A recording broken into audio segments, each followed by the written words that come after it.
you're not going to start from scratch. You will have some background once I offer you some. So yesterday I talked about the more official activities of the government in Turkey in early Republican period. And I used the framework of Itamar Evan Zohar to discuss how the Republican elite tried to plan a culture in Turkey. So I talked about the culture planning efforts in the early Republican period, and I also talked about how those efforts were in fact reversed, or a shift of focus occurred in those activities with the transition to a multi-party system in 1950, actually from 1946. Transitional westernization was what I mainly talked about yesterday, or modernization, because in Turkey, transition and westernization and modernization have become quite synonymous with each other, and a lot of people have identified these two words with each other. Of course, they're not the same, obviously, and especially for Europeans who are already the West, the idea of modernization as a Western project would probably not make sense. But in the case of Turkey, westernization in culture, in technology, in politics, largely meant the idea of modernization. So through becoming more Western, the Turkish nation would become more modern. We can say that modernization was perhaps the ultimate goal, while westernization would be the tool or the channel through which modernization would be created. And of course, the Translation Bureau was an institution set up in 1940 after many, many calls to the government to start an official translation movement.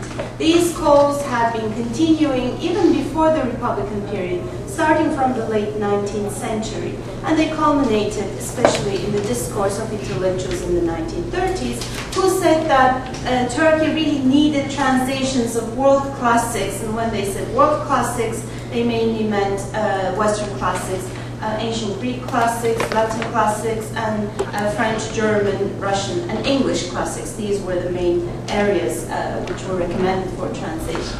And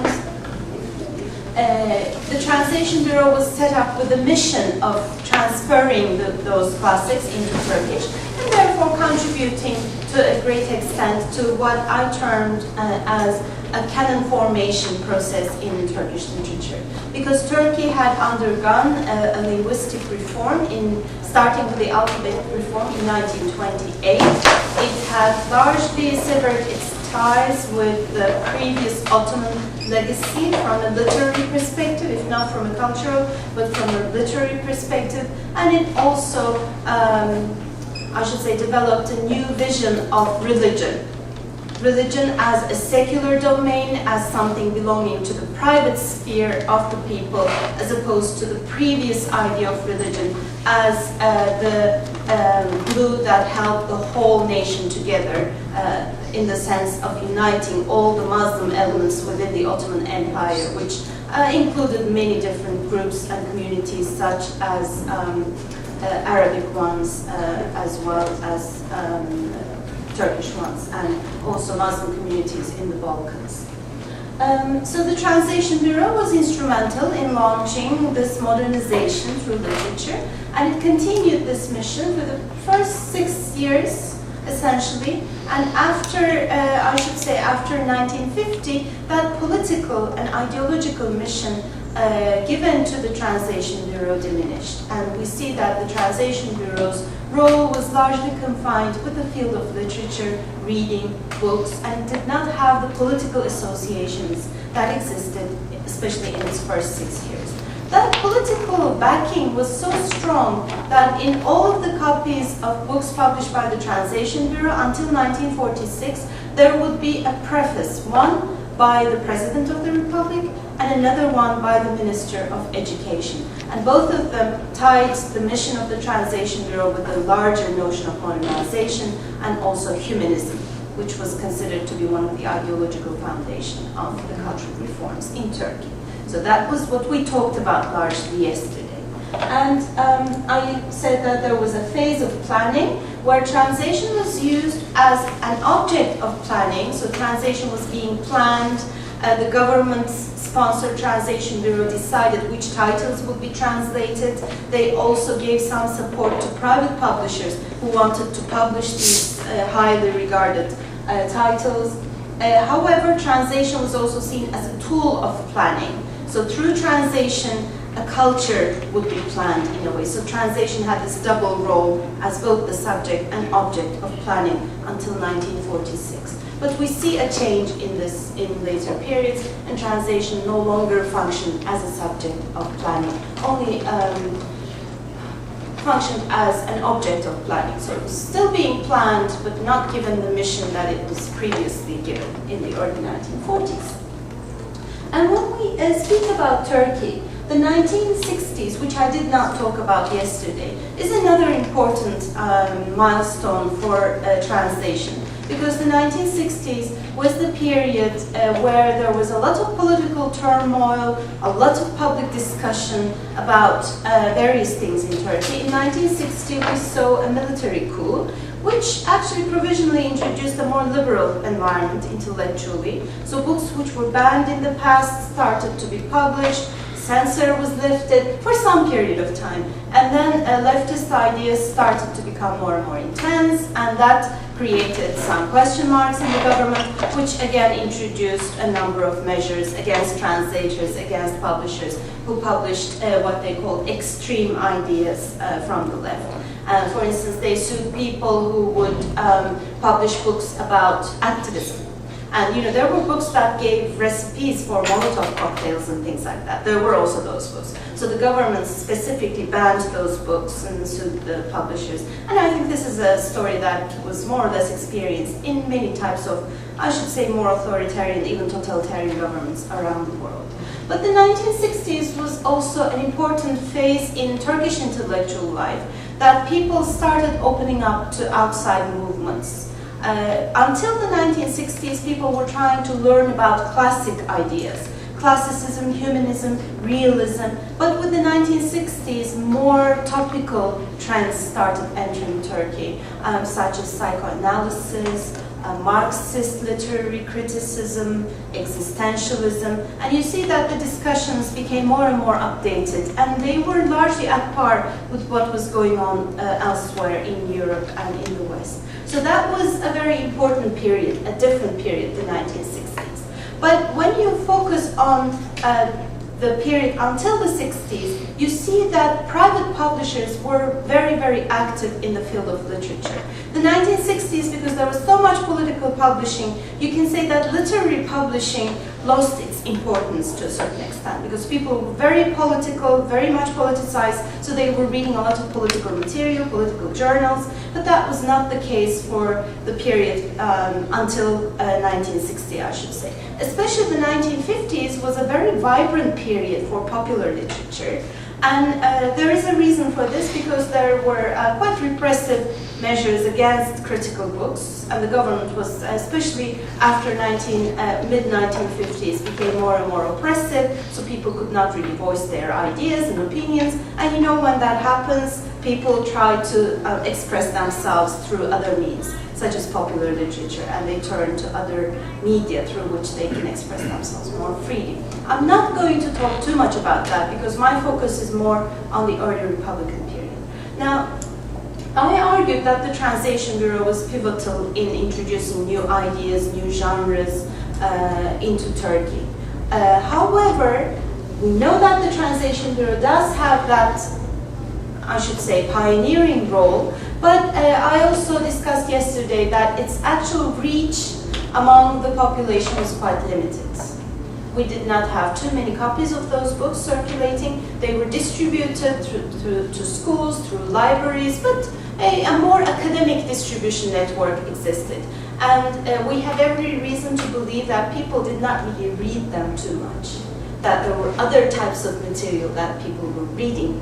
There were some examples, some reasons as to why they weren't reading these, because this was a population that had recently become literate.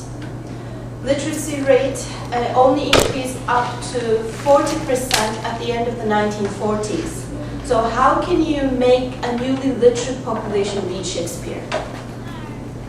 So, there are lots of lessons to be learned from the viewpoint of reading history or book history from this government launch project. So you can call the Translation Bureau what Bourdieu termed the field of restricted production. Because Bourdieu talks about two different types of production in arts and publishing.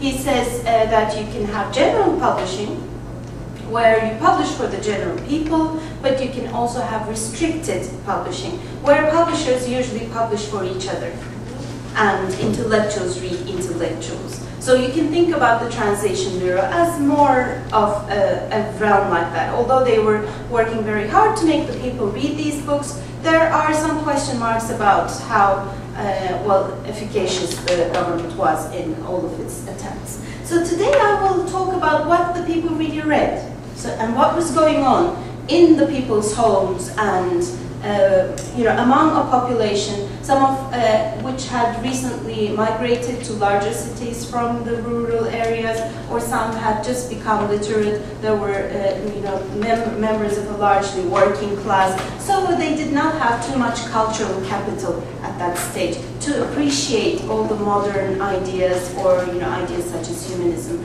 that the government was trying to instill. Okay, so we look at the discourse of the time. When I say the discourse, this is the extra-textual or metatextual material published about translation. We look at literary magazines, we look at prefaces, so anything written about translation throughout the 1930s and 40s, early 40s. And you see that there were a number of functions ascribed to translation.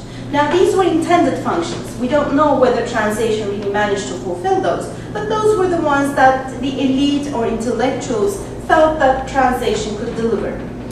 So offering new reading material. Of course, as I said, there was the alphabet reform in 1928, which deemed a whole corpus of Ottoman works obsolete, and people could no longer read them, and people were not allowed to print in Ottoman because they were given only a transitional period of 3 months to accede to the new alphabet. So, of course, that brought a big trauma to the publishing world.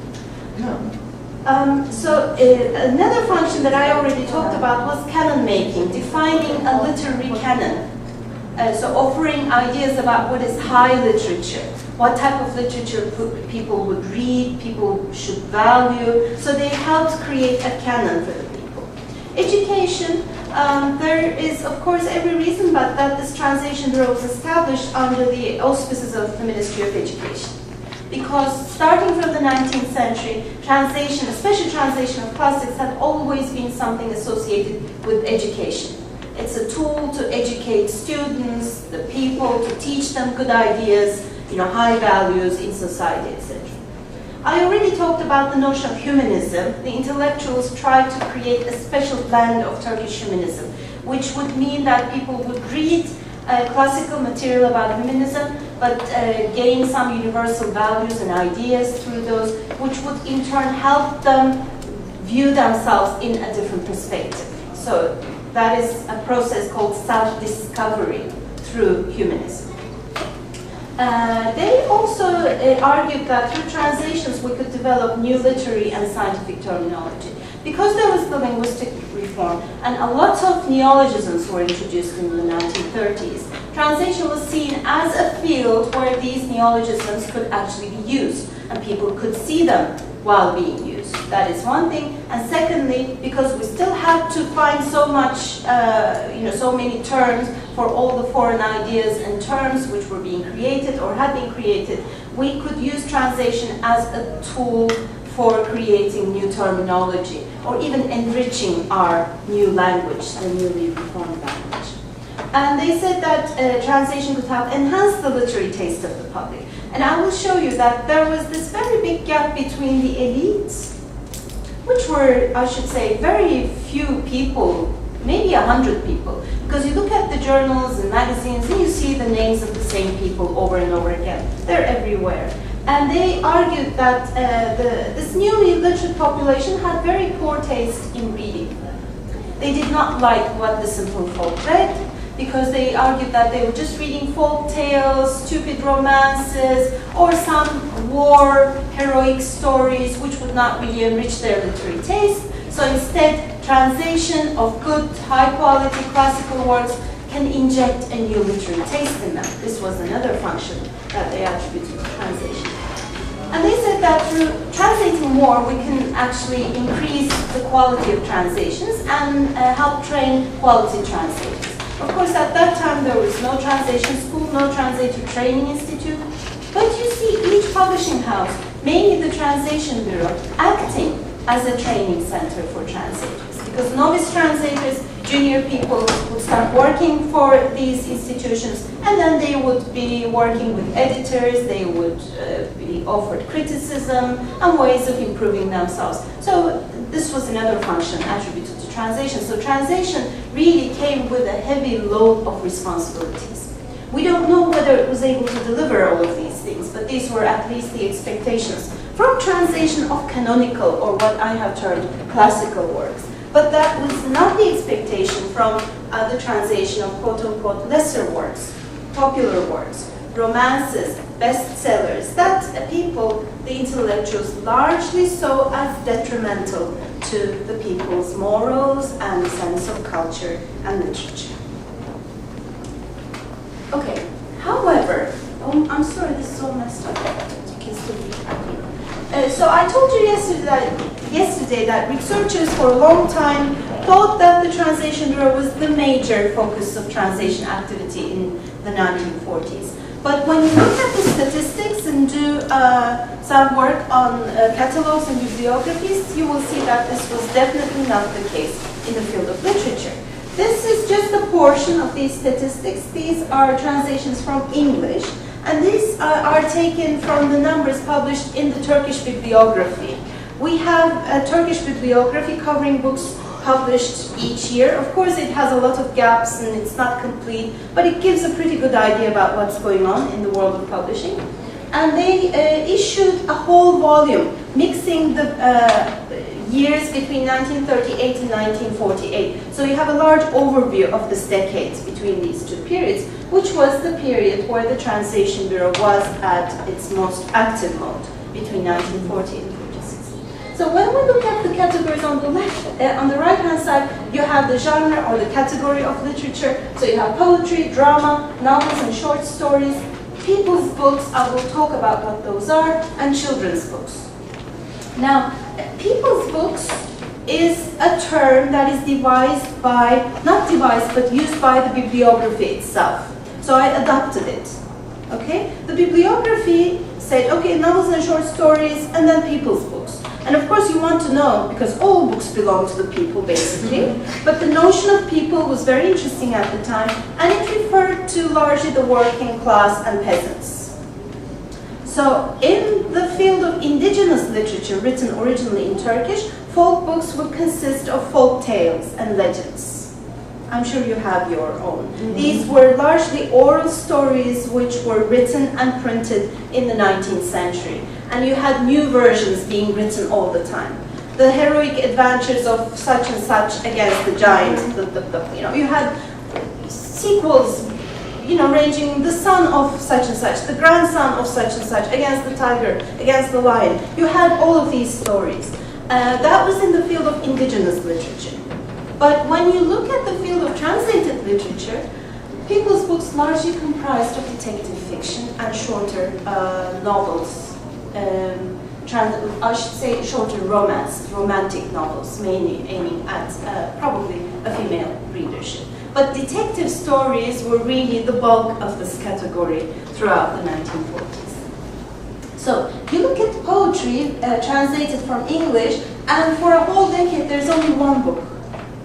I don't remember now which one that was. I should go back and check because I'm curious. Yes, it's interesting. Yeah, I don't know which one that was. So only one book, and that was published. When I say the Ministry of Education, it's the Translation Bureau, because the Translation Bureau did not have its own publishing or printing house. It was the ministry publishing these books in its own printing house. So only one, and that was published by the Translation Bureau. And that's not surprising, because poetry is usually a genre that addresses a more, elite readership. Drama, you see, the Ministry of Education published 50 works and others, that is, when I say others, private publishers, any kind of publisher operating independent of the state. And they published 19 plays translated from English, while the Ministry of Education published 50, which means they published 72.5% of the whole of production in drama. So you can easily argue that the Ministry of Education was the focus or the locus of a lot of drama translation. So you could argue from that perspective that the Translation Bureau was really the place where drama was being translated throughout the 1940s. So that would be a very valid argument.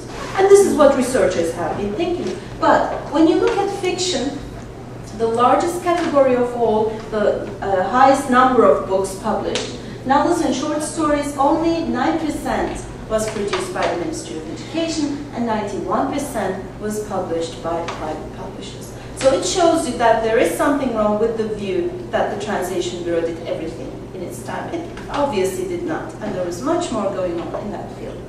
People's books, so those short penny books, or what do you call them, dime novels, chapbooks, shorter detective novels, etc. And there were 86 published by private publishers and none by the Translation Bureau, which is very natural because it's against the mission, it's against the discourse and everything else of the Bureau. And as for children's books, again, the Translation Bureau did not operate much in the field of children's books. They only brought out, I think, school versions of Gulliver's Travels.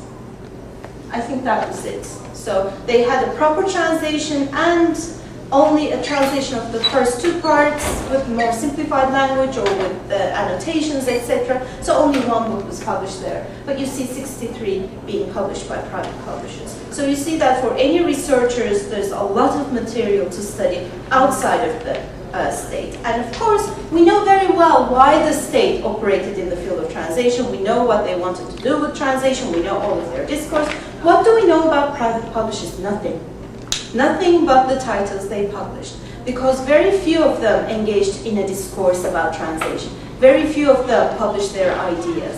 And those who did were also the ones operating in the translation of more canonical literature. So the Translation Bureau was not the only publisher publishing canonical literature. There were a few other publishers who were publishing modern classics, even authors such as Balzac and Tolstoy, so they were not only published by the Translation Bureau. And the publishers of those books were proud to be publishing to educate the people, etc. So they had a very similar discourse to that of the Translation Bureau, but none of the publishers publishing people's books were expressing themselves, except some apologetic remarks. I don't have an example of that, but you have publishers who bring out, let's say, series of some detective hero. And then to accompany them in the cover or in the back, there is a blurb saying, many people believe that detective stories are detrimental to young readers, but you should always think that they encourage fantasy and imagination and also teach morals to young children about who are the good guys and the bad guys. So they were always very apologetic. You know, they knew that they shouldn't really be publishing this, but still, you know, they were trying to justify their publishing efforts. So I was curious, so what was going on there, first of all? What were some of the strategies? What were some of the titles that they were publishing? And also, how did they reach the readers? That was another question mark. And you might remember, I told you about a study that one of our PhD students did about reading history in Turkey. And she saw that many of these publishing houses actually had their own distribution network. They sold books through postal order, so you could just order books and they would send them to you. So they had also special networks in which they operated. Okay, so what were some of the basic concepts circulating in the field of popular literature? Okay, we know that they did not really express themselves. But there are a few concepts that we need to revisit and, I think, problematize when we discuss popular literature. First of all, the notion of popular. What on earth is popular? Yes. What makes popular popular? Right? So that is a huge question. That has not been resolved as yet. There are many theoreticians, both in the field of literature and cultural studies, working on the notions of popular. They have their own definitions of popular. In our case, it's very difficult to define what is popular. But I argue that you can have a statistical definition by looking at the print runs and number of editions of these books. Okay? So I argue that popular books are largely books that also sold a lot and had many editions. Okay? So that was one way of defining popular in my case. We should always see the project of private publishers as something that hinges back to reading as a national project. So the way the government was trying to increase the rate of literacy, the private publishers were also working towards this project. They were always making calls for the importance of reading. Of course, it makes sense. The more people read, the more books they sell. There is also that side of it, you know. So they saw an intellectual mission in themselves, but also had some commercial concerns, obviously. I'll talk briefly about the people's books. So that was the specific category, and we see that only disappearing in the 1970s. So although the term people's books was not used that much, we see the type of book, the chapbook, the folk romance, disappearing from the market gradually from the 1970s, but not earlier. So we can say that it had a quite long-lived career in Turkey. Two concepts, pseudo-translation and concealed translation, are introduced initially by Gideon Toury. I don't know how many of you are familiar with these terms, but pseudo-translations are those translations that are actually original works, but for any reason they are presented as a translation. So you can imagine that people are sometimes afraid to present things they wrote as something written by themselves, if there are political arguments in them, if they're afraid of censorship, etc., etc. Or pseudo-translations may be very widespread in a time where translations were more valued than local literature. That was also the case for Turkey. So people wanted to read foreign books as opposed to Turkish ones because they believed the Turkish books were inferior to foreign books. And we have a lot of discourse about that, a lot of discussions in literary magazines and newspapers. Concealed translation is the opposite. Concealed translation sometimes goes under the term plagiarism, because sometimes it is plagiarism. Mm-hmm. So it is pretending that you have written something while you have largely borrowed it from other sources. Mm-hmm. You have concealed the fact that you are doing a translation in that case. So in the field of popular literature in Turkey, you see these two practices very common up until the 1970s. The concept of anonymity was also very widespread in the field of popular literature. You see that people usually introduce books without the name of an author or a translator. Some books just came out like that. My argument is that people just did not care because they read by genre. Okay, what was important for them was that this was a detective novel, and they also read by the hero. So Nick Carter, Sherlock Holmes, you know, they paid attention to that, and they didn't mind who had translated it or who had written it. But that again started to disappear. Also with, I should say, with the push of the Translation Bureau and its discourse that really prioritized the notion of authorship. And agency is, as usual, an important concept we need to think about. So, although translators and publishers operating in the field of popular literature did not express themselves, they did not talk, they did not publish, they did not become visible per se, it doesn't mean they didn't do anything. Of course, they did a lot by producing these books. And I will talk a little bit about, I will actually show you examples of what exactly they did. So their projects are very worthy to take a look at because they will show you the inside story about how issues such as nationalism, nation building, issues of gender reflected in the works of these people and help reinforce the ideas or challenge the ideas of the population. So I argue that although these are not visible agents, nevertheless they're quite strong agents.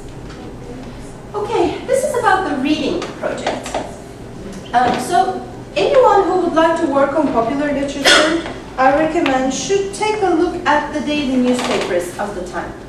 because there's always a lot of material in the dailies, especially of the past. I don't know if this was the case in Brazil, but Turkish dailies had a lot of focus on literature.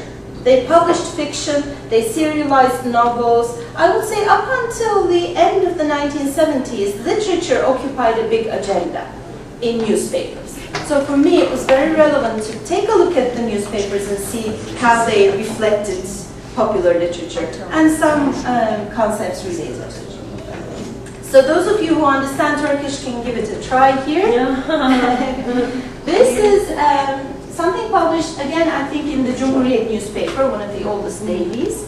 And they are focusing on a special book fair or exhibition which opened up in the Beyoğlu People's House. You remember we talked about the People's House community centers.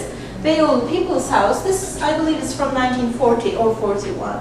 And they say, here is the bitter truth about our reading experience. Only 549 books were published within the course of a year. Okay, so this is really, you know, a regret, a big lament. Why aren't we publishing more? Why is there such little interest? And the rest of the story was all about this. You know, we have to make sure that readers read more. We have to make sure that publishers publish more and higher quality books. Quality is always an issue. This is a letter from a reader, again published in a newspaper, again around the same period. The initials are SK.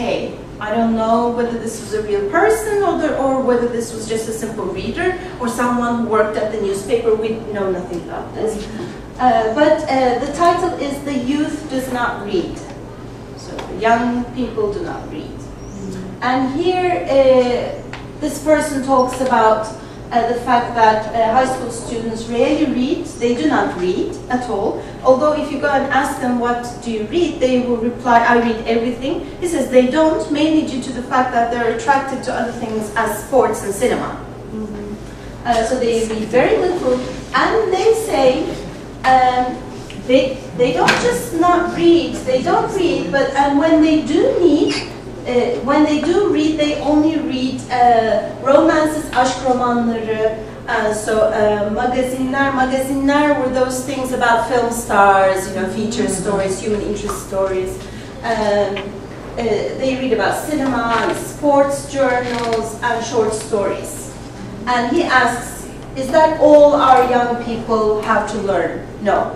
We have to make sure that they read higher quality material, etc., etc. So people are not happy that young people were reading novels and short stories. And when they said novels and short stories, they meant largely the popular novels, not the novels by the Translation Bureau. What is interesting here is that he says, I argue that school libraries should get rid of novels and short story collections right away, because these are detrimental for the people. Yeah, that was the idea, because they were not reading serious material. Okay, so when we compare the two fields of popular literature and canonical literature, we see that in the field of canonical literature, again triggered by the Translation Bureau, originality reigned. Okay, originality, the original author, the original culture. They would introduce prefaces, publish prefaces introducing the writer, his works or her works, whatnot. So there was a lot of focus on the original author. While when you look at popular literature, you will see that there was a lot of anonymity. As I said, they didn't even publish the names of the authors, let alone the translators most of the time. And canonical literature had great stress on the source culture, so teaching people about the source culture. Popular literature paid attention only to the target culture, only what the target readers would buy and read. They didn't attempt to offer them different material, as said. So they were largely catering to the needs of the target culture. Canonical literature, again, in terms of translation strategies, had a lot of stress on integrity and fullness, while popular literature was largely fragmented in terms of translation strategy. So for popular literature, it would be very normal to bring out a 20-page summary of War and Peace and market it not as summary, but as War and Peace itself. Wow. Okay, and that was quite acceptable at that time. While in canonical literature, you would really be criticized if you omitted even a paragraph from a novel. So canonical literature had focused on what we call translation proper. So, you have two texts, close transfer between the source and the target. Of course, there were a variety of strategies within that, but largely what we call translation proper. And for popular literature, we have what I said, pseudo-translations and concealed translations, and some other translation activities that I have termed borderline activities. Anthony Pym calls these borderline activities. Judy Wakabayashi has termed them marginal translation activities. And so these are, Sylvia, in your case, you think, you're talking about adaptations. Yes. So adaptations would go in that category. Yeah, I was trying to imagine where we... Yeah, it would definitely go in that.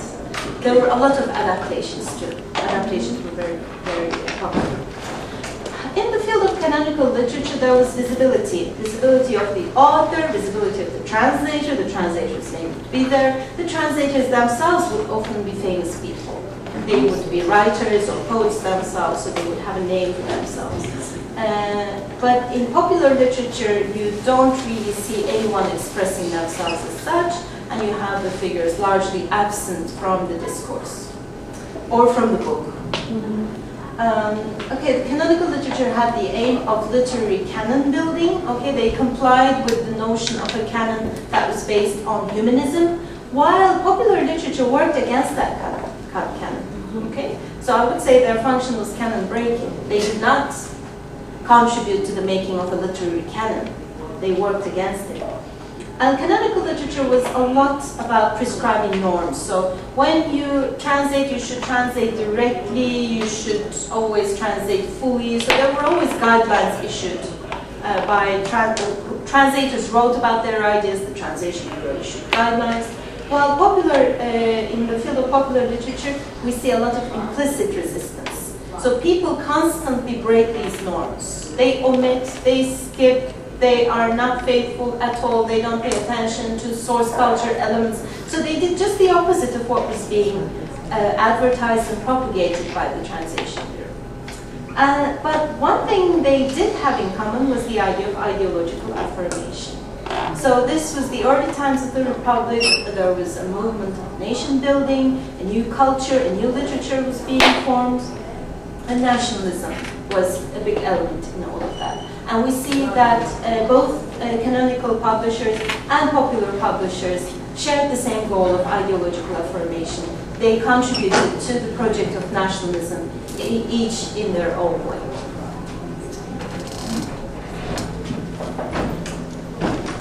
Okay, here are some examples. This is actually an example that shows you that this notion of canonical versus non-canonical or popular is a problematic one. Now, can anyone guess which book this is an advertising on? Yeah, Gone with the Wind. This is Margaret Mitchell's famous book. So you should actually, I don't have the time to translate everything to you, but it keeps talking about how wonderful the book is, how much it's sold, and it's a must read for everyone. And what is interesting to me in terms of translation strategy, okay, Hilmi Ziya Ülken ve Avni İnsan, these two are actually big names in the field of literature. So you would be very surprised, Hilmi Ziya Ülken was a philosopher. So a philosopher actually translated Gone with the Wind.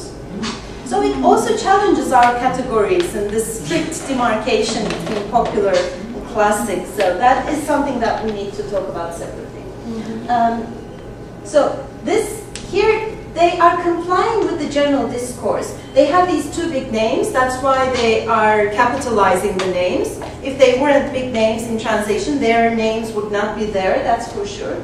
So these two translators have translated this book with great care and attention, and they have retained the delicacy of expression in the original, because they know that the original is important, it has to be retained, but they have also used a simple and sweet style. to translate it into Turkish, okay? So it's linking to the readers, don't worry, this is not hard material, it's sweet and nice, but then this is also something legitimate because, you know, it also follows the original, etc., etc. So you have very interesting cases of discourse like this. And such things you can only find in newspapers or in periodicals that publish such ads. Just one curiosity, what GB means that? Which one? GB. Because Gibi, this word disappears in the other texts too. Yeah, This guy, gibi. Gibi is like. Gone with the wind, this one is gone like the wind. Thank you. The title says A Wonderful Novel. And it says the latest, the greatest, and the best-selling novel of world literature. Yeah. Well, this is an ad. Okay. I talked about anonymity, you might remember, and I talked about the idea of borderline activities in translation as opposed to translation proper. There were also different terms and concepts used by people. They did that in the Ottoman period, and we see the legacy surviving in the early Ottoman, in the early Republican period too. So Hamdi Varolu was another big name, and a person who operated in the field of private publishing. And it says a short story, küçük hikaye. That is like a column he had in each issue where he would publish a short story. And it says nakleden in Turkish is one who transfers. It's a very ambiguous term. What does it mean? One who transfers. So a lot of people would assume that this would be a translation. That's how it was used. But not necessarily. Sometimes it was also used in the form of retelling, rewriting, a very confused and very complex category that existed at the time. So the title of the story is The Man with a Ladder. We don't know who wrote it. We don't know whether this is a translation. We don't know whether this person is the writer or the translator. So in the field of popular literature, you see all categories overlapping and creating a lot of confusion for researchers. Another one by the same person. This time he gives a name. Can you guess which writer this is? Mark Twain. Yeah. So today you would not write Mark Twain like this anywhere. It would be ridiculous. But in 1941, I guess this was quite acceptable in popular literature, never in the translation bureau. This would be a big no-no for translation. So it says selected stories of Mark Twain. Again, this is a serialized collection of short stories. And it says notes about Paris. I don't know, God knows which story this is, whether Mark Twain really wrote anything like this. We have no idea. But this time this guy introduced himself as the translator, not the transferrer, the translator. All of these things are very interesting. You know, you have to go and find the source and try to do a comparison, etc. That would be very interesting. No, that story is in Gutenberg Is archives. You know the Paris story? one. The Paris one, very good. So is Although there I don't know three whether of this is a single story or a series of stories, because this is published as Yeah, it is a series of stories, Stories. but it's all under that heading. Yeah, Notes on Paris. Another ad here that goes for a specific translator. So this is not an ad for a publishing house. This is an ad for a translator who actually translated very serious material, a lot of Russian literature. Yeah. Haydar Rifat, and he died in the early 40s. So you have all of these. You have a book called Stalin. You have a book called The Sect of Lenin. You have a book, you have The House of the Dead, which is obviously a translation. We have The Death of Ilich, a translation. But you don't know who the authors are. You don't know whether all of these are translations. If the titles do not correspond, you have no way of knowing what is what. So this really requires in-depth work in the archives and the library. But you see, very unproblematic. Who cares? Haydar Rifat had a name for himself, and it's important. It's an assurance that his name is there. It doesn't matter whether he translated. It doesn't matter. Don't worry. I actually have a short story about this, well, an anecdote. There is a famous pseudo-translation published in Turkey under the title Young Girls. And this was published in the 1940s by a female author who wrote the story herself, but it had too many erotic details for its time. So instead she introduced it as the work of an American author. She made up a name, she made up a biography, which was very common. You wouldn't be able to do it today, of course, in the age of the internet and copyrights. But that was published and became a huge success. And some people also asked her, she was only 19 at the time, and they said, weren't you embarrassed translating all of those details? And she says, yeah, but you know, I'm a professional, so I have to. It's a very funny story. She published her autobiography. And then in the 60s, it was actually found out that this was a pseudo-translation, or late 50s. No one cared. She said, you know, she made this big revelation, she made this statement, she said, you know, I wrote this. So what? So what? People were just so easy about it. So she was surprised. And then she made the same statement in the 1980s, and a big scandal broke out. And that is indicative of how people's ideas on authorship changed in Turkey in the gap of 30 years. So when she redid it again, was a problem? It was not so much a problem, but it made news. Okay. Oh, now everyone knows. Do you know that this is actually something that she wrote? In the 60s, people were told, and they didn't. You know, But she wrote more books after that? Oh yes, she's an established author. She translated a lot, a very established translator. After that, what is interesting, she serialized a novel that she wrote. This is late or early 60s, late 50s, because she needed a lot of money. She serialized that under her own name. And then she ran out of money. She went to the States. She came back with 2 children, a single mother. She needed money. So she offered the publishing house to publish it in book form. And the publishing house said, well, readers actually know you as a translator, the translator of Young Girls, so maybe we should also introduce this as a translation. She said okay, because she needed the money, so she changed all the names and made them American names, and she published it again as another work by the same author. So that could happen at the time, but not anymore. Things have changed. It's a shame, though. You know, it was nicer in the past. So when we look at the agents who were active in popular literature, and you see that some of these were actually active both in the field of popular and canonical literature. They could cross boundaries very easily. They were very versatile. They wrote in many genres, they were writer-translators, they wrote their own books, sometimes poetry, and they translated at the same time. They also worked for the cinema. They wrote scripts, they adapted scripts. They also wrote what has been termed as film novels. I don't know if this is a phenomenon unique to Turkey, but a popular film would come out to the movies, people would go and love it, and then they would write up a summary of the story and publish it with books, with pictures from the film. And that was called a novel, a film novel. So they also prepared a lot of things like that. They worked as editors, publishers.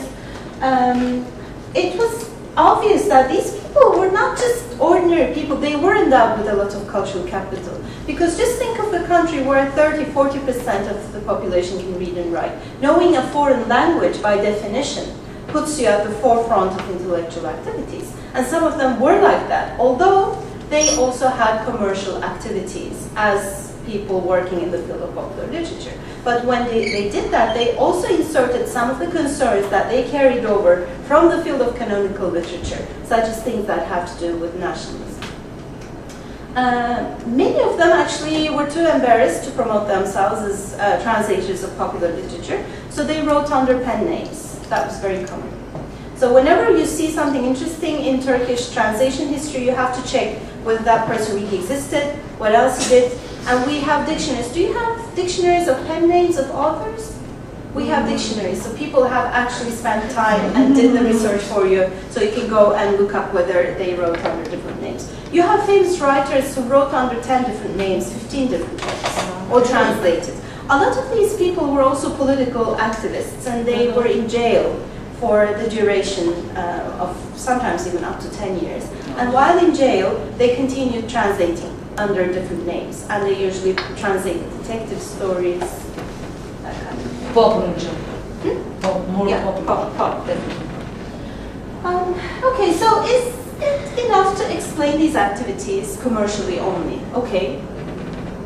These were commercial publishers. They did publish a lot, and the circulation figures, the print runs were much higher. Actually, for folk literature or for these popular detective stories, the print runs could go up to 50,000. Just imagine, 50,000. For Translation Bureau, does anyone remember? 3,000. So just look at the reach of one category and the reach of the other category. So I think that people had more access to these books, therefore perhaps were more influenced by the ideas circulating in those books rather than those by the translation. Were cheaper books? Cheap, yes, they were cheap. They were cheap. I mean, it depended. Cheaper but than mostly, the yeah, they were cheap. And there was, larger variety. Some came like Gone with the Wind, very thick book, proper hardcover, very nice. Some came in 15 pages, so they cost nothing.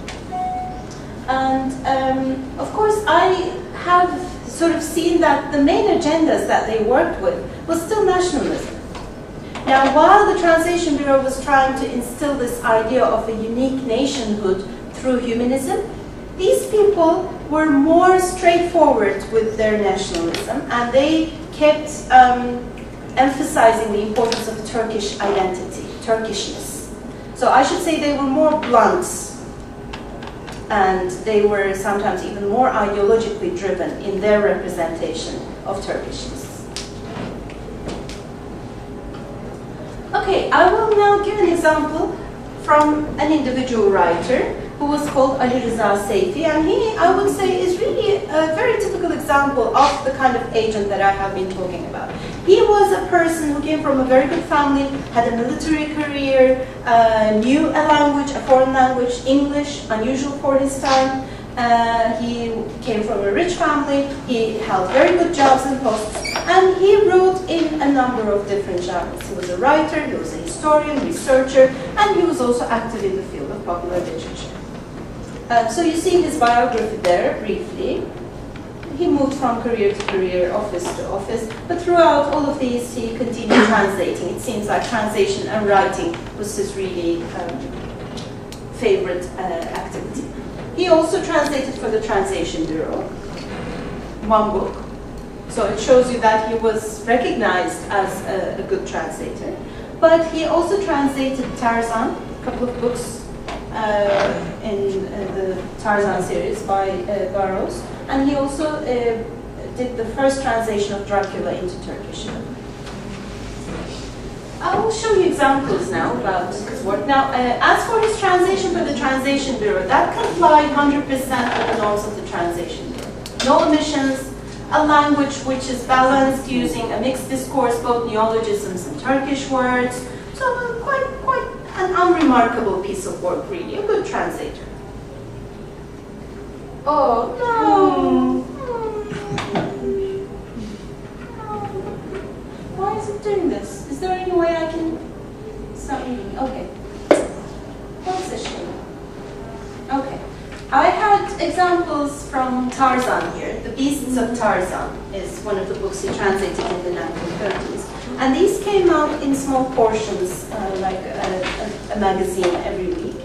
And he would translate The Beasts of Tarzan. And I have compared. It's quite, it's not translation proper. There's nothing, dramatical in it. But what he did there was very interesting. This was the early 1930s and the height of the linguistic reform, when a lot of neologisms were being dumped on the people. And what he did there, in a book that largely addressed a young or child readership, he used a lot of these neologisms. And then he would offer the Turkish equivalent or the Ottoman equivalent in parentheses or in footnotes. So while he was, offering this adventure novel to children, he was also educating them in the new language. He did that a lot, and I don't know how well that was received or whether that was easy to read. Maybe it wasn't. But it's an interesting effort, and this was something that was sold for a very cheap price, etc. Tarzan at the time was very popular because the film had come out, several films had come out, and people watched Tarzan a lot. Okay. This, however, is Yeah, it's a shame. I had pictures from these books, but this is an example from his Dracula. Now, the Dracula he translated, he actually offered it as a case of concealed translation. He promoted it as his own work. And it was called Kazıklı Voyvoda, Blood the Impaler. This is a character from Turkish history. Okay? And he identified that character with the character of Dracula. And he took the story by Bram Stoker. He largely adapted the action-oriented elements. Okay, so the kernel, the main narrative is there. Some scenes are there verbatim, but then he omitted a lot of the scenes that he didn't think were too relevant. So when you think of Dracula nowadays, it's an example of a Gothic story that deals with the forces of evil and good, right? So you can see it as a struggle, as a moral struggle too. It had a lot of erotic associations. All of these features are gone. So you reduce the story to its bare minimal narrative. Okay, so there is this vampire person, Count Dracula, he called something else. And of course, in the book itself, Dracula goes to London, right? In this book, Dracula comes to Istanbul. So this is the introduction to the novel, where this young lawyer is on his way to the castle of Count Dracula, and he is telling us his experiences in Budapest. So just read this carefully. So it says, okay, Bistritz left Munich at 8:35 p.m. on 1st of May, arriving at Vienna early next morning. Should have arrived at 6:46, but train was an hour late. Budapest seems a wonderful place from the glimpse which I got of it from the train and the little I could walk through the streets. I feared to go very far from the station, as we had arrived late and would start as near the correct time as possible. The impression I had was that we were leaving the west. This part is important. We were leaving the west and entering the east, the most western of splendid bridges over the Danube, which is here of noble width and depth, took us among the traditions of Turkish rule. So the text is begging for a manipulation, it seems. There's Turkish rule and east and west, and of course this guy, what it had been asking for. So this is the target text in back translation. The Turkish text. I arrived in Vienna on the 2nd day of May. I only had a brief glimpse of Budapest from the station, but as much as I can gather, Budapest is like a gate which provides entrance from west to east and from east to west. So far, so good. The train that crossed one of the longest bridges over the Danube, flowing as a live and bloodied witness to the glories of the Turkish nation, of my great and famous race, flew me to regions closely related to Turkish history. I am full of bittersweet feelings. This is his edition. Of proud and noble excitement quivering inside me, a feeling for one's nation, pride for one's nation, such a great miracle of the soul, such a sweet and eternal elixir of life for human societies. Now, this book was, the first edition that I also got this text from is printed in Ottoman script in 1928. That is the first edition. And this is just 5 years after the Turkish Republic was founded, and the war against the occupying forces was very fresh in the people's memories. So this is both playing on people's sentiments of nationhood, and in a way also teaching them that it's good to be a nationalist. This is a sweet elixir for human societies.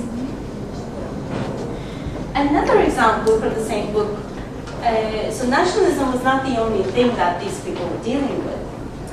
This is another portion. I'm not showing you the source text because I believe the source text does not have this. This is an addition. This is about a female character in the novel, the boyfriend, the girlfriend of the lawyer fighting Dracula. I entered the struggle without a doubt in my mind. This is now the lawyer speaking. He is fighting Dracula, and Güzin is the woman he's engaged with. One thing that I was really afraid of was that Güzin would try to stop me. But it turns out that my Güzin, delicate as a rose and charming as lilacs, is strong as steel, no, strong as a true Turkish girl. How can you judge a Turkish girl? The easiest way is to judge her by the pride she feels and the strong commitment she shows when she sees her beloved one, her husband, surrounded by danger, difficulty, and obstacles.